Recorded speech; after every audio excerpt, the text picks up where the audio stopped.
RPF Woreng Warsai aning kidoko tuma fanstame birta kimi puthot RPF mate Railway Protection Force hin penstame 4,000 so sedak wa post vacancies bang paklang poniglo la sipini labangso aworeng Warsai APHUTHAK sinali tomphan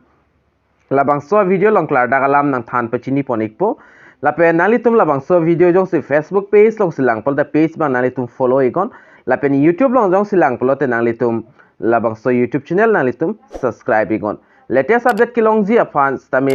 bell arjan theklangi hodak stami nalitum berpon igdenon lapen labangso video nalitum share pon ikthal lapen liking si nalitum pi igon tangte non labangso RPF aworeng warsai APHUTHAK details salam lang pononang lapen chithan pononang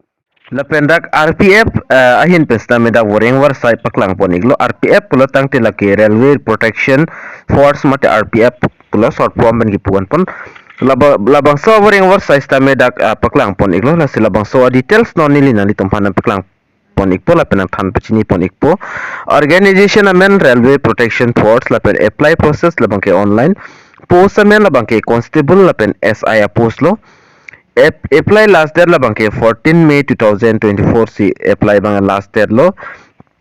job location labangke all Assam lapen dagna nitum official website long homri damigo rpf.indianrailways.gov.in labang so dim homri dam iglo tinanitum thek pon long ikpo lapen post vacancies tak paklang pon total post labangke 4,660 anlo lapen puthada esonsoni ako labangso details lang pontona lapen salary labangso aworeng warsai fan salary kipi ponji la pay scale RPF Constable atum bangke dak 21,700 plus long pon ikpo lapen the pay scale of RPF SI atum 35,400 an long pon ikpo lapen important dates labangke lason hello the application ka apply start ki chengi labangke 15 April pen cheng ponpo application last date labangke 14 May 2024 pensi 24 ansi last date lo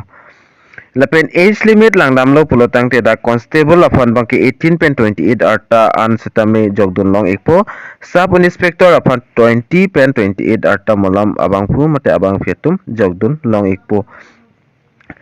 da lapen age relation bang adak pi ponating pulotang te SC ST atum 5 years lapen OBC OBC atum fans tamedak 3 years an pipon lo lapen RPF education qualification details bangke lason lo constable afan bang class 10 pass nang po class 10 pass an tachok lapen sub inspector lapan bangke graduation an pore nang po lapen application fee lang damlo pulotang te UR lapen OBC EWS a candidate at 500 SC ST PWD a candidate at 250 payment mode labangke online si payment ignang po lapen RPF vacancy details bang lason lo kadoka pendang number of post bangke 4,660 labang song bang pen constable of post apan 4,208 an thakpon iglo lapen SI apan stame 452 an thakpon iglo lapen RPF selection process lang damlo pulote page 1 da lakhe computer basis test mate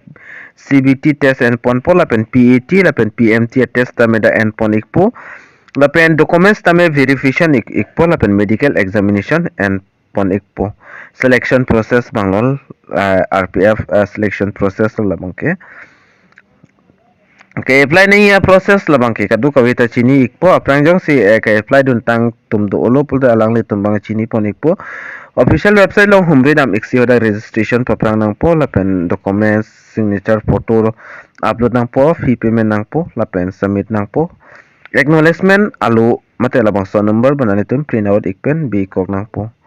lapen labangso article long wang iglo pulte nang litum dakpen official website a link long pon igzi lapen notification a links tamen nang litum long pon ikpo lapen puthot nang litum thek pon thulong ikpo la hello advertisement alo mate notice alo lo nang litum dakado ka we details